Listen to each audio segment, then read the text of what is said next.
Memang dalam dunia PPDS itu nggak terlepas dari senior, nggak terlepas dari hubungan dari yang adik tingkat dengan kakak tingkatnya, karena ya memang itu yang dibutuhkan untuk melatih seorang calon dokter spesialis menjadi seorang klinisi yang terkemuka. Yang perlu digarisbawahi bahwa di kultur kita Jawa Timur Surabaya ya itu mungkin bagi orang lain terkesan kasar gitu, terkesan kasar. Nah, itu juga harus dipahamkan. Saya juga sering memahamkan kepada PPDS.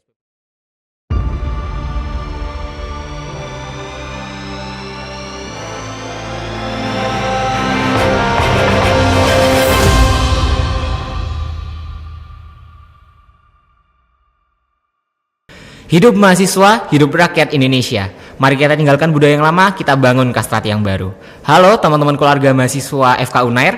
Perkenalkan, saya di sini Lilo sebagai host dalam Kastrat Voice episode 1. Selamat datang di Kastrat Voice, sebuah program kerja dari Departemen Kajian dan Aksi Strategis BMKM FK Unair berupa podcast yang akan membahas isu-isu terkini terkait dunia kesehatan, dunia mahasiswa maupun juga dunia umum.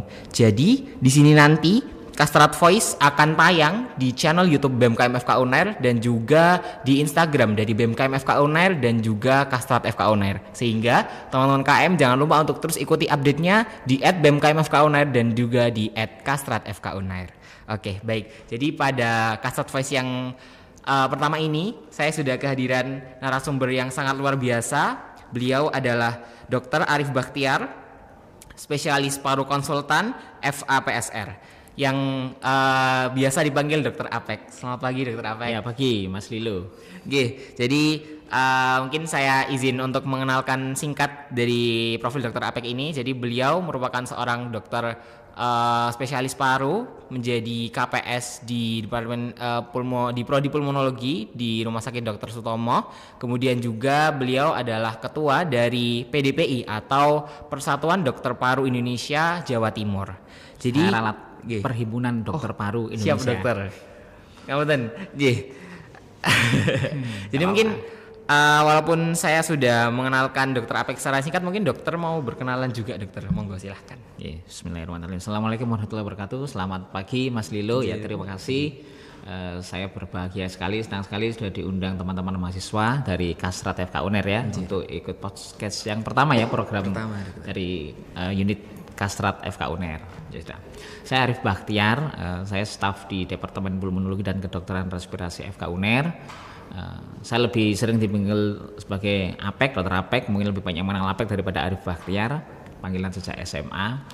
Saat ini saya sudah diperkenalkan oleh Mas Lilo tadi, saya sebagai Ketua Perhimpunan Dokter Paru Indonesia Jawa Timur saat ini, dan juga sebagai Koordinator Program Studi atau KPS Pulmonologi dan Kedokteran Respirasi FK Unair hingga saat ini. Gitu. Oke, jadi teman-teman semua sudah berkenalan dengan narasumber kita pada kali ini. Baik, jadi langsung saja kita akan masuk ke dalam topik yang akan kita bahas dalam seri yang pertama dari Proker Kastrat Voice ini, yaitu adalah mengenai perjalanan panjang seorang dokter spesialis. Apakah dan bagaimanakah kita akan menilik dari lika-liku perjalanan kehidupan seorang PPDS? Oke, mungkin saya boleh langsung ke pertanyaannya aja dokter. Boleh, silakan Mas Lilo. Siap. Jadi mungkin di sini teman-teman KMFK Unair semua yang mungkin pasti banyak ya dokter yang bercita-cita nantinya menjadi seorang dokter spesialis di bidang-bidang yang mungkin mereka sukai, dan bidang-bidang tersebut berbeda-beda sesuai dengan minat dan juga keahlian mereka. Dan mungkin yang pertama dokter, untuk di dalam program studi dokter spesialis itu sistem belajarnya itu bagaimana gitu dok? Apakah kan pastinya sangat berbeda dengan perjalanan S1 seorang mahasiswa kedokteran, dan apakah ketika memang kita sudah menjadi senior itu memiliki tanggung jawab untuk memberikan ilmu atau memberikan pengalaman ke junior-juniornya? Ya, terima kasih Mas Lilo. Jadi memang pendidikan spesialis itu khususnya yang lebih banyak saya ketahui yang di Prodi Pulmonologi ya, artinya itu bagian dari pendidikan profesi untuk membentuk profesi sebagai dokter spesialis paru. Ya. Jadi memang sedikit berbeda dengan pendidikan mahasiswa S1 hingga mencapai tahap dokter itu ya. Jadi di sini pendidikan profesi spesialis lebih banyak berkaitan dengan pengalaman langsung ke pasien. Memang pada saat fase-fase awal karena pendidikan spesialis di sini masih dilebur ke universitas ya, jadi masih ada yang namanya perkuliahan di awal semester itu ada ya, namanya MKDU. Ya, itu biasanya dari semua prodi spesialis gabung jadi satu. Nah itu ada ilmu-ilmu dasar mengenai ilmu tentang penelitian, ilmu tentang bagaimana kita pengenalan pendidikan dokter dasar itu ada di sana ada. Ya, itu selama 1 semester. Selain MKDU di semester awal itu juga ada yang namanya pradik. Pradik itu prapendidikan, dalam hal ini lebih banyak difokuskan mengenai bagaimana nantinya seorang calon spesialis ini bekerja, kan dalam hal itu mereka ikut bekerja membantu langsung melayani pasien ya di rumah sakit. Jadi rumah sakit juga memberikan bekal bagaimana menjadi seorang dokter yang baik dan benar di dalam rumah sakit tersebut. Itu selama 1 semester namanya pradik. Nah, setelah itu baru si peserta didik ini ya, kita sebut sebagai PPDS ya. Peserta PPDS itu akan masuk ke prodi masing-masing, dalam hal ini sudah melebur ke dalam departemen maupun KSM masing-masing. Itu lebih banyak ikut membantu, magang, mengasisteni pelayanan ke pasien. Itu sampai selesai. Selain itu juga ada penelitian. Karena masih dilebur ke dalam pendidikan milik universitas, maka ada unsur penelitian di sana. Jadi tahap akhir mereka juga harus menyelesaikan suatu penelitian seperti itu. Itu gambaran umumnya sih. Oke, baik dokter, siap. Oke, jadi teman-teman semua mungkin sudah memiliki bayangan gitu dok, bagaimana ketika menjadi seorang peserta didik calon dokter spesialis itu sistem belajarnya bagaimana dok. Oke, terus kemudian dokter biasanya kan kalau dokter menjadi seorang PPDS pastinya biasanya akan sering ada jam jaga atau shift ketika masa proses pembelajarannya itu dokter. Itu kira-kira bagaimana misal dalam seminggu dokter itu pembagian jam kerjanya seorang PPDS untuk bergantian shiftnya itu pripun gitu ya.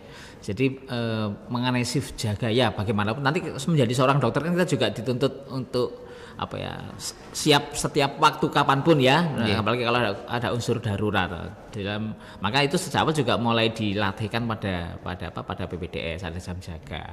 Nah, jumlah jaga dalam waktu per bulannya itu memang berbeda antara yang baru masuk sama yang semakin sama kakak kelasan, nanti ada perbedaan. Biasanya memang yang junior relatif lebih banyak itu jumlah jadwal jaganya.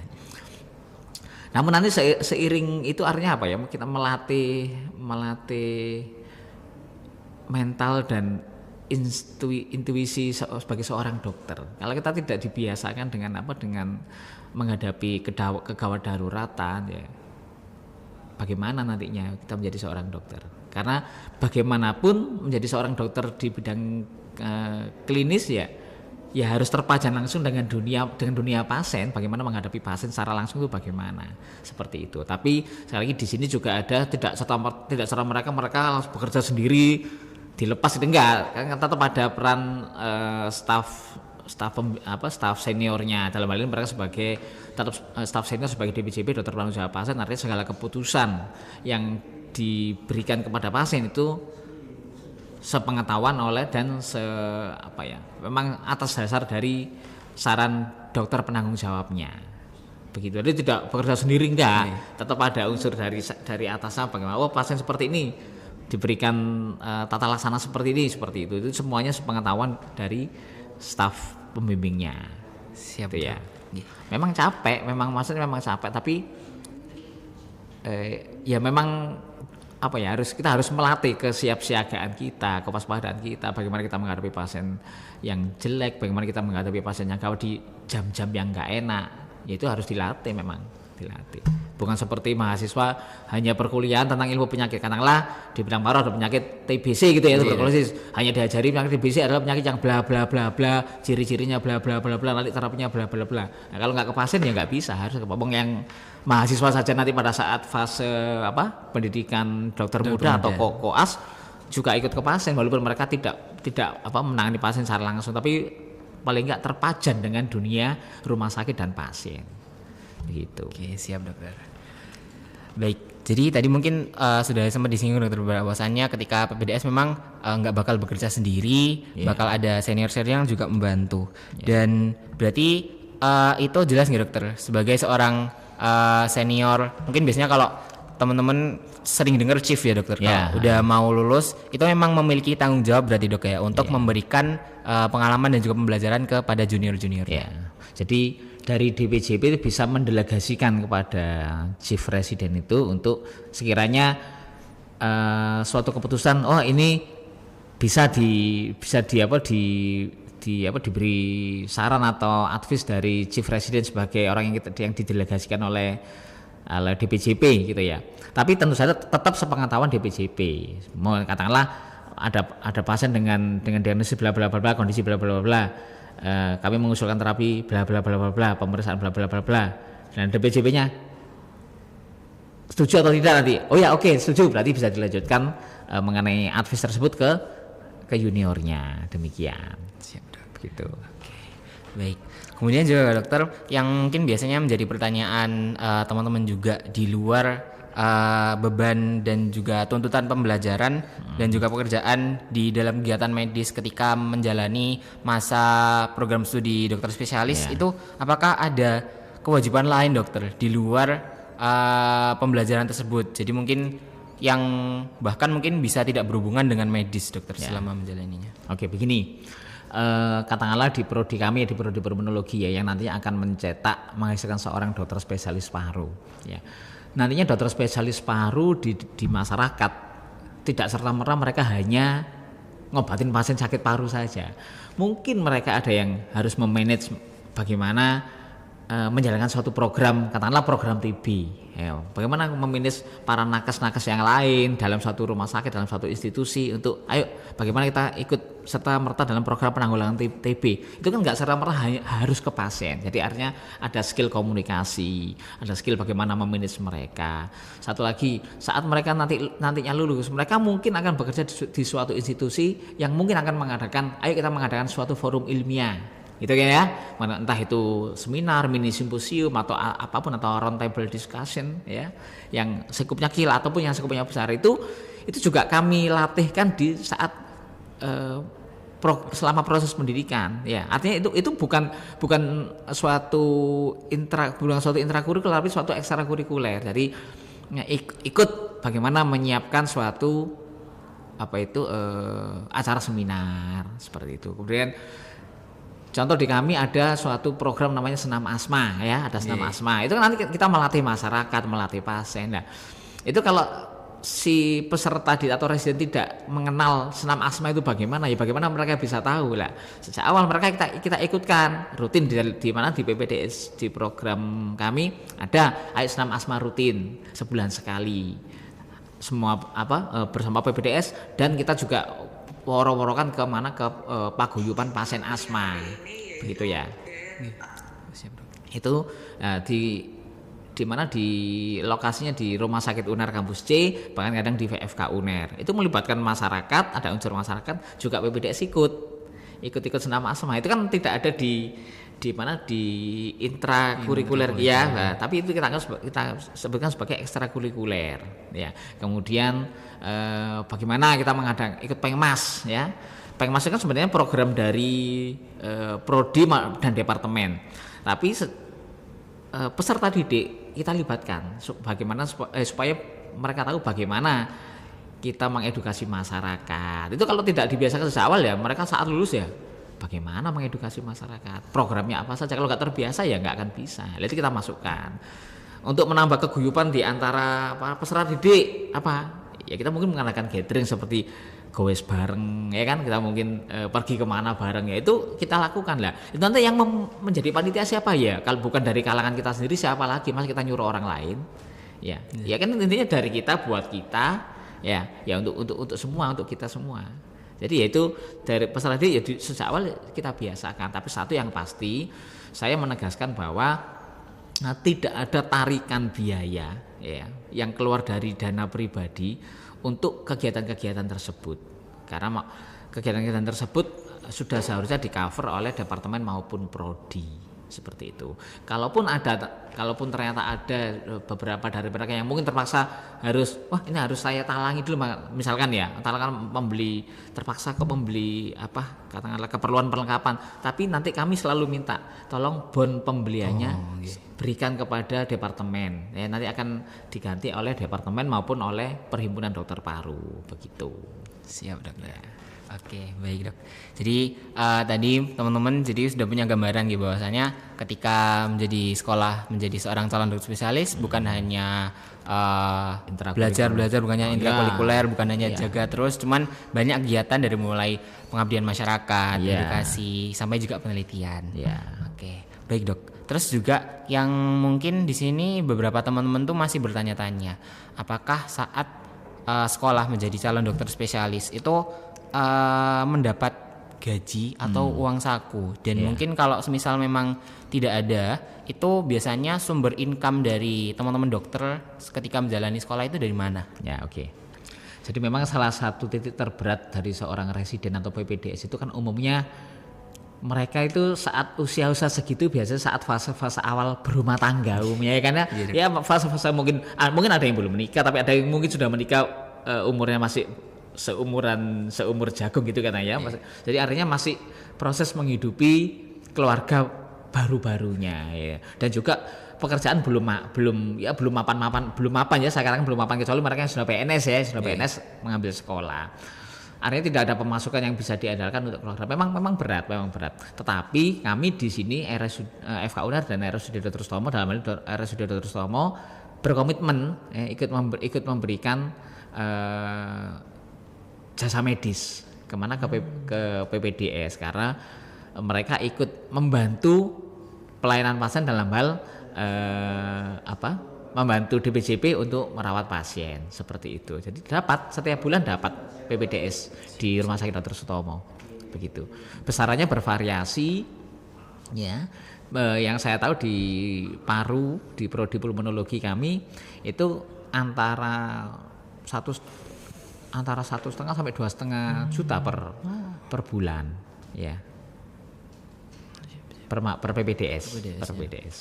Oke, baik. Kemudian kalau beasiswa gitu dokter, apakah ada nih kalau di dalam dunia PPDS? Oh ada. Beasiswa ada ya, dari Kemenkes itu ada. Kalau mereka berangkat dari institusi daerah, ada yang dapat dari daerahnya, ada juga yang dari institusi swasta, itu menyekolahkan dokter di rumah sakitnya untuk ikut menjadi PPDS. Ada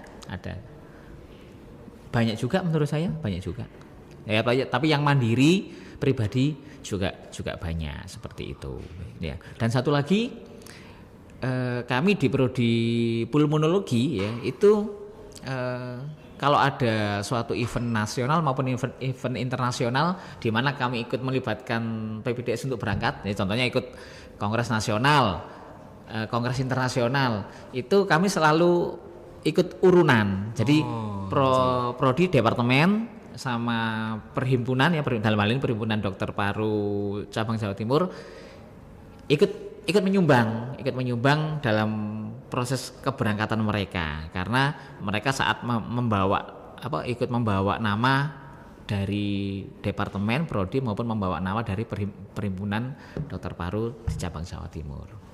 Jadi nggak semuanya dari mereka baris ini, enggak, kami ikut berusaha membantu. Iya, membantu. Oke, baik. Jadi tadi ya teman-teman sudah bisa didapatkan gambarannya. Jadi terkhusus di FK UNER ya dok, kalau semisal dalam perjalanan program studinya memang pastinya dari senior terkhusus di Departemen Pulmonologi itu pasti bakal sering dibantu terkait dengan mungkin dari segi finansial ataupun keuangannya. Kemudian dokter mungkin masuk ke segmen yang selanjutnya, jadi terkait senioritas dok. Nah, jadi mungkin di sini teman-teman yang di luar FK mungkin masih bertanya-tanya, kadang di FK itu kok ada senioritas, ada ini, ada itu. Menurut dokter sendiri bagaimana sih dokter bentuk senioritas dan mengapa kemudian hal tersebut itu dibutuhkan dalam dunia kedokteran? Ya, saya rasa masalah senioritas ini bukan hanya di kedokteran ya, hampir di semua tempat apapun. Jangan gitu, di tingkat RT RW, di tingkat takmir juga ada ya senioritas di semua ya, di semua apa itu Lini kehidupan itu ada ada jenjang junior senior ya. Kalau kita ngomong senioritas tuh ngomongnya kok kesannya negatif ya. Tapi memang antara junior dan senior itu tetap diperlukan. Karena apa? Nanti yang bagaimanapun yang senior ini yang akan ikut membantu mengejawantahkan, menerjemahkan apa-apa yang harus dilakukan selama Anda di sini, seperti itu. Mungkin pengalaman bagaimanapun yang namanya senior kan tetap menang masuk lebih dulu, tahu lebih dulu. Ya, yang junior mereka mungkin masih belum tahu mengenai kehidupan setelah masuk menjadi PPDS itu bagaimana lah. Itu perlu peran senior untuk memberitahu apa yang harus dilakukan, bla bla bla seperti itu. Selain itu transfer knowledge, transfer keilmuan selain langsung dari staf dosen pembimbing itu juga akan terbantukan oleh chief resident atau dalam hal ini seniornya, karena mereka kan mungkin tahu lebih dulu ya. Jadi katakanlah mereka menangani pasien sebelum dilaporkan kemana ke dokter penanggung jawab DPJP, mereka kan diberitahu pasien seperti ini nanti harus diginikan dan diginikan. Oke, mereka memplanningkan lalu dilaporkan kemana ke DPJP. Oke, setuju ya. Berarti mereka proses itu sudah berjalan. Kalau mereka tidak diberitahu dari kakak kelas atau dari senior atau dari chiefnya, mereka masih belum banyak tahu apa-apa, seperti itu. Dari hanya baca saja itu nggak akan bisa. Saya mengibaratkannya seperti ini ya. Ini saya mengutip pernyataan dari guru saya, Dr. Purnomo Budi, spesialis penyakit dalam, ya, staf dosen juga. Beliau bercerita seperti ini, bahwa dunia rumah sakit itu sama seperti dalam tanda kutip ya, kita datang ke kebun binatang.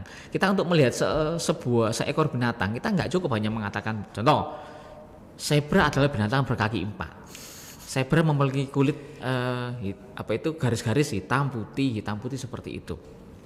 Nah, kalau hanya membaca saja, mereka hanya melihat suatu potongan binatang kelihatan garis putih dan hitam, hanya melihat itu saja, dipikir ini zebra atau bukan ya.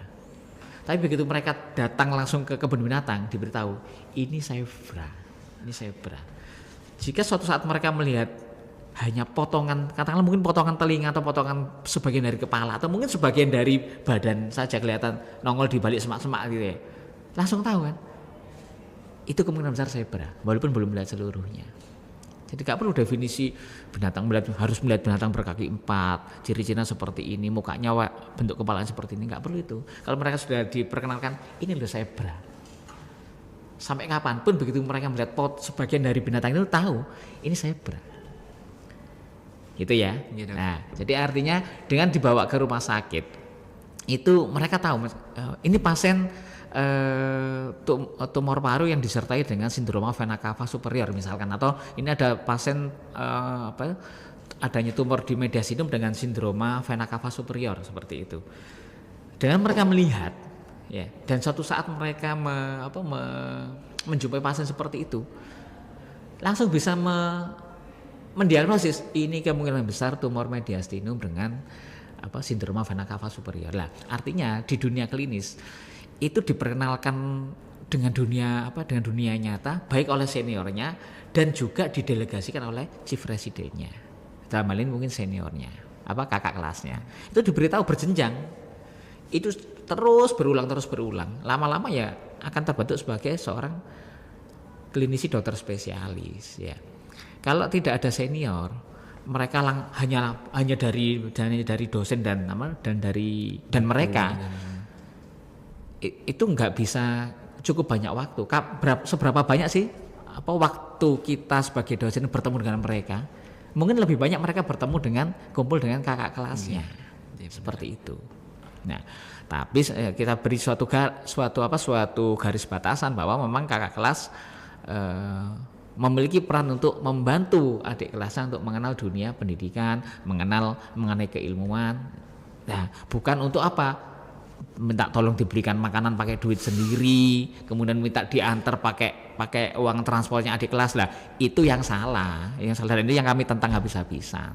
Sejak dulu saya tahun 2005 masuk PPDS, saya hampir nggak pernah mengalami hal seperti itu. Dari kakak kelas saya nggak pernah. Ya, jadi artinya secara institusi itu tidak dibenarkan. Misalkan ternyata ada, ya mungkin kita mungkin ada yang namanya oknum ya kakak kelas yang memperlakukan adik kelasnya seperti itu. Kalau ketahuan ya kami akan memberikan suatu tindakan yang tegas. Ya. Sekali lagi kami menegaskan di dalam institusi prodi atau departemen kami tidak menoleransi tentang hal itu. Begitu. Tapi kalau membantu kakak kelas menyiapkan suatu acara senam asma, membantu ayo kita sambil menyiapkan soundnya kita membantu kelancaran acara dengan ngurus perizinannya. Lah itu bagi saya masih suatu hal yang lumrah karena suatu pendidikan ekstrakurikuler ya. Karena nanti kalau mereka lulus mungkin mereka akan melakukan hal itu, memanage hal itu ke mana? Ke teman-teman di lingkungan dia bekerja, ke pasien-pasien tempat dia menangani. Harus dilatih Mas Lilo. Siap, dokter. Oke, baik. Jadi barusan Dokter Apek sudah bercerita panjang lebar ya teman-teman bahwasanya memang dalam dunia PPDS itu nggak terlepas dari senior, nggak terlepas dari hubungan dari yang adik tingkat dengan kakak tingkatnya, karena ya memang itu yang dibutuhkan untuk melatih seorang calon dokter spesialis menjadi seorang klinisi yang terkemuka, dan juga bagaimana kemudian kalau biasanya yang sudah mulai melenceng itu kalau di UNER sendiri memang ditentang keras, dan biasanya memang ada oknum-oknum tersendiri yang mungkin jika memang itu terjadi biasanya kalau di Sutomo di UNER pasti harus ditindak tegas dan ditindak dengan selayaknya. Baik dokter. Kemudian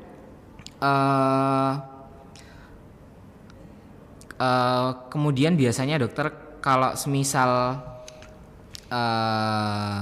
terjadinya bullying atau kekerasan verbal maupun juga dalam bentuk fisik, itu biasanya apakah sempat terjadi dok, dan kemudian kalau semisal memang seperti yang ditemukan di akhir-akhir ini yang kemudian juga ramai dan viral, bagaimana kemudian sikap kita dalam menyikapi hal tersebut? Satu lagi yang perlu digarisbawahi bahwa di kultur kita Jawa Timur Surabaya itu mungkin bagi orang lain terkesan kasar gitu, terkesan kasar. Nah, itu juga harus dipahamkan. Saya juga sering memahamkan kepada PPDS yang baru di Surabaya ini. Kalau bagi orang-orang lain, bagi orang Jawa Tengah, bagi orang Jawa Barat gitu ya, pokoknya di luar kultur Surabaya mungkin dianggap kasar, tapi belum tentu kasar di sini tuh berarti jahat, belum tentu berarti jahat. Walaupun mungkin ada beberapa yang oknum yang memang memang sudah dasarnya dia memiliki sifat yang dalam tanda kutip nggak baik ke adik kelasnya, ya mungkin ada. Tapi kalau kami menemukan hal itu tentu akan kami tindak, sekali lagi akan kami tindak. Ya, jadi sebagai contoh saja nyuwun sewu. Kalau di Surabaya kata-kata pisuan itu itu bukan belum tentu berarti orang itu marah, Contohnya saja kalau arek basa Surabaya, delok bagi yang laki-laki delok perempuan yang cantik kan miso disian ya. Iya. Wah, bla bla bla bla, si ayu nih arek iku lah, kan seperti itu. Belum tentu marah lah. Sekali lagi itu juga harus dipahami buat residen yang berasal dari luar Surabaya, bahwa kultur Surabaya mungkin agak terkesan kasar, tapi sekali lagi bukan itu berarti marah atau apa. Lihat konteksnya. Dan tapi kalau sekali lagi kalau kami menemukan ada suatu kekerasan yang sifatnya verbal dan itu memang benar-benar terbukti suatu kekerasan verbal, tentu akan kami panggil dan kami tindak seperti itu. Oke, baik dokter. Oke, jadi tadi juga sudah disebutkan bagaimana memang kalau mungkin istilah di mana bumi dibijak di situ langit dijunjung gitu. Jadi memang harus tahu, semisal memang kalau misal di FK UNER sendiri di Jawa Timur memang ada mungkin kultur-kultur yang bagi pendatang, bagi teman-teman sejawat yang datang dari luar mungkin itu berbeda, cuman harus bisa dibedakan gitu dokter, mana yang memang itu memang suatu kultur atau yang memang itu sudah merupakan hal yang tidak wajar, yang memang salah dan memang harus ditindak. Oke, baik dok. Jadi mungkin tadi sudah banyak mengulas tentang dari mulai secara general terkait PPDS, kemudian juga terkait dengan sisi finansial dan juga sisi bullying. Mungkin juga teman-teman di sini sering bertanya-tanya dokter, biasanya PPDS itu sekolahnya berapa tahun sih, dan kemudian selama sekolah itu apakah terdapat hari libur, hari free-nya, atau memang hampir selalu sekolah terus atau selalu jaga terus, itu bagaimana dok? Ya, jadi mengenai lama masa pendidikan tiap prodi berbeda-beda Mas Lilo, tiap prodi berbeda-beda. Rentangnya kisarannya antara 3 sampai 4,5 tahunan, itu masih normalnya ya. Tapi mengenai ada yang lebih lama dikit sampai 5 tahun ya tergantung prodinya. Kalau memang dia 9 semester, dia baru selesai sampai 10 semester ya mungkin masih dalam tanda kutip masih wajar lah, masih wajar. Sekali lagi lama masa pendidikan berbeda-beda. Lalu berikutnya mengenai apakah ada masa libur? Ada. Kalau hari libur kan juga ikut libur seperti itu. Tapi kecuali mereka yang kena shift jaga. Hanya itu aja. Dan nanti mengenai shift jaga kan nggak terus-terusan dia pada setiap hari libur jaga, enggak kan? Nanti bergilir dan bergantian. Jadi nggak mungkin setiap anak akan setiap hari libur dia selalu jaga. Tidak. Selalu ada pembagiannya seperti itu. Oke, baik, siap dokter. Oke, jadi mungkin kita sudah sampai di akhir nih dok.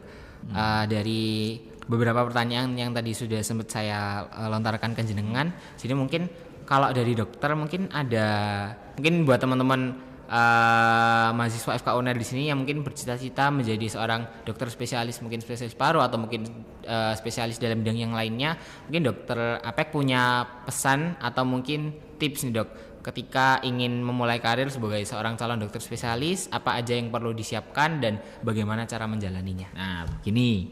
Nanti kalian yang mahasiswa S1 kan pasti akan melalui rotasi atau stase dokter muda atau koas ya. Nah, disitu kan nanti kalian akan berotasi atau stase di setiap prodi, setiap departemen, betul kan?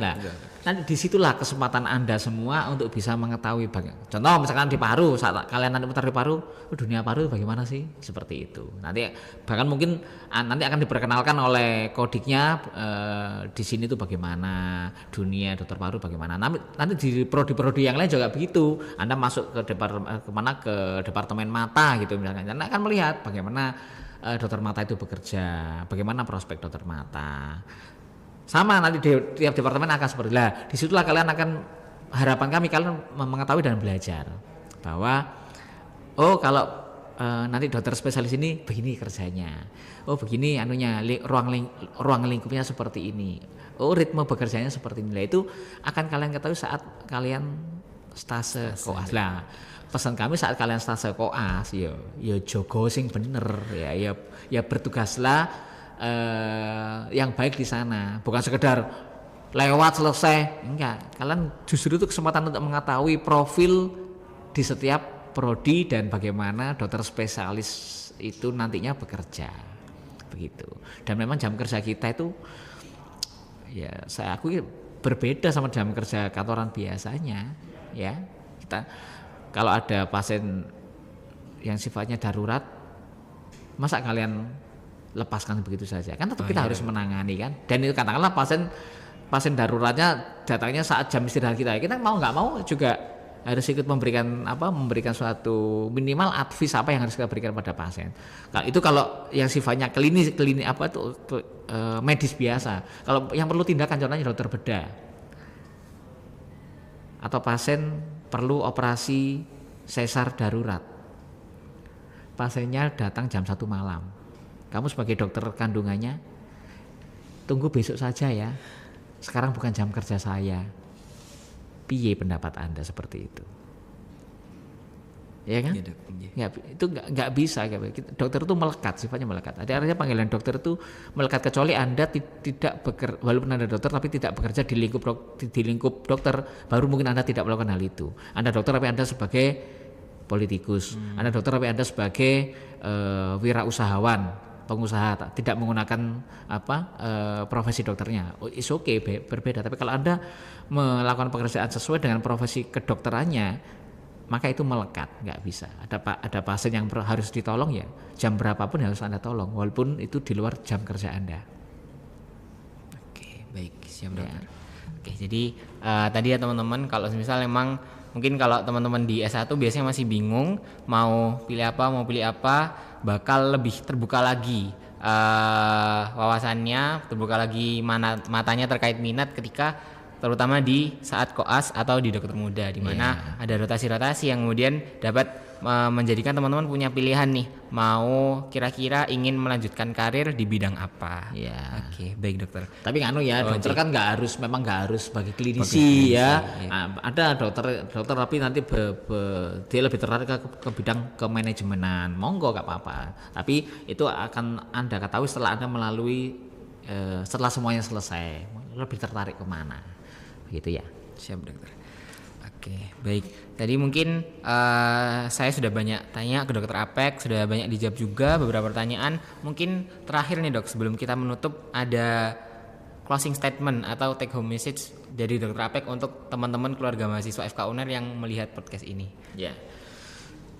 Jadi mungkin yang ingin saya sampaikan bahwa pendidikan dokter spesialis sekali lagi memang berbeda dengan pendidikan akademis S1 itu ya. Jadi kita lebih banyak terlibat dalam hal penanganan pasien, lebih banyak terlibat di dalam rumah sakit, sehingga jangan dibayangkan pendidikan spesialis itu hanya sebagai sekolah yang hanya membaca buku selesai, tidak. Tapi kita ikut terlibat dalam hal penanganan pasien. Tapi jangan khawatir, karena kita tidak akan dilepas, karena di sana ada dosen pembimbing yang ikut bertanggung jawab terhadap apa yang kita lakukan, dan di sana juga ada senior dari PPDS itu yang ikut membantu mengejawantakan, membantu mengenalkan apa yang harus dilakukan selama program pendidikan ya.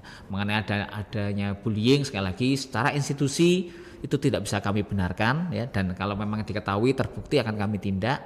Tapi jika itu memang suatu kegiatan yang berorientasi pada ekstrakurikuler terkait dengan program pendidikan, maka itu tetap akan kami dukung, begitu. Oke, baik, siap dokter. Jadi tadi kurang lebih selama setengah jam lebih kita sudah banyak berbincang-bincang pada dokter Apek, juga kita banyak mendapatkan insight terkait bagaimana sih dunia PPDS dan bagaimana kalau di FK UNER sendiri, sedikit gambarannya dunianya itu bagaimana terkait dengan apa yang kita dengar akhir-akhir ini terkait adanya bullying dalam dunia PPDS. Baik, matur nuwun sangat dokter Apek sudah mau mampir ke tempat kita, sudah mau mengisi, dan saya juga mengucapkan terima kasih banyak kepada dokter Apek dan juga teman-teman yang sudah menonton hingga akhir. Saya Lilo sebagai host di sini pada episode yang 1.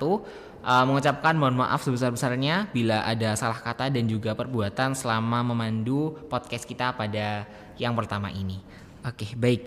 Teman-teman semua, jangan lupa untuk selalu ikuti akun Instagram @kastratfkuner dan juga @bmkmfkuner, dan juga jangan lupa untuk subscribe channel YouTube BMKMFKUNER agar teman-teman nggak ketinggalan dari update terbaru mengenai Kastrat Voice maupun juga update-update mengenai dari kami BMKMFKUNER. Terima kasih banyak teman-teman semua yang sudah menonton, dan sampai jumpa di episode Kastrat Voice yang selanjutnya. Oke.